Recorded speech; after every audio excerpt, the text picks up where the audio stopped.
যে আসিয়া পৃথিবীবাসীকে বলছিল, হে পৃথিবীর নারীরা, গোটা পৃথিবীর নারীদেরকে প্রতিদিন হযরতে আসিয়া বলে, হে ঈমানদার নারীরা, আমি সেই নারী যে নারী এই পৃথিবীর সর্বনিকৃষ্ট কাফের, খোদা দাবিদার ফেরাউনের মতো নিকৃষ্ট কাফের, এত বড় কাফের ঘরে থেকেও আমার শরীরের আসিয়া, হযরতে আসিয়াকে সারা শরীরের মধ্যে, খোদার কসম কিতাবে আছে, তাফসীরে আছে, আসিয়ার শরীরটার মধ্যে ফেরাউন একটা একটা করে পেরেক মারছে, পেরেক, সারাটা শরীরের মধ্যে পেরেক মারছে, পেরেক, তার কাটা পেরেক মাইরা এরপরে উনাকে বান দিয়া এরপরে বলছে, আসিয়া এখনো সুযোগ আছে, ঈমান ছেড়ে দে, মুসার কালেমা ছাড়, আমার দিকে ফির, নাই তো আমি তোকে মেরেই ফেলবো। হযরতে আসিয়া বলছিল, ফেরাউন বাদশাহী ছাড়া যায়, তোর মতো ফেরাউনের স্ত্রীর মর্যাদা ছেড়ে দিলাম, রাজপ্রাসাদ ছেড়ে দিলাম, রাজরানীর মর্যাদা ছেড়ে দিলাম, কিন্তু ফেরাউন তুই জানুস না, কলিজায় যে ঈমান আছে সেই ঈমান ছাড়া যায় না, মালিক ছেড়ে দেওয়া যায় না,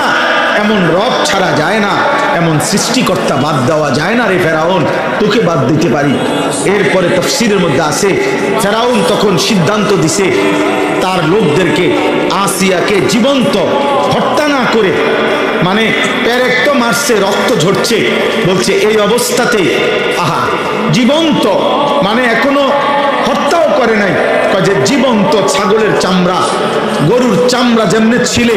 আসিয়ার শরীরের চামড়া এভাবে ছিলতে থাকো। তাফসীরের মধ্যে আছে হযরত আসিয়া তখন আল্লাহর কাছে একটা দোয়া করছে, আল্লাহ এই মুহূর্তে আমি আর কেমনে সইব মাওলা, আমি তো জান দেব মাওলা তোমার জন্য, আমার শুধু একটা আবদার, আল্লাহ আমি জান্নাতে, তুমি আল্লাহর সাথে, তুমি রবের সাথে তোমারে ভালোবেসে মাওলা আমি আমার জীবন দিচ্ছি, আমি তোমার সাথে জান্নাতে একটা ঘর চাই, রব্বিবনি লি ইনদাকা বাইতান ফিল জান্নাহ, আল্লাহ তোমার সাথে জান্নাতে আমি একটা ঘর চাই, আমি ওই জান্নাতের ঘরটা চাই, আমার ইদ্দুরে আবদার। আল্লাহ তখন তাফসীরে আছে, আল্লাহ জিবরাইলকে বলছে, জিবরাইল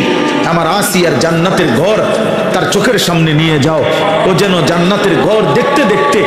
শহীদ হয়ে জীবন দিয়ে আমার জান্নাতে চলে আসে।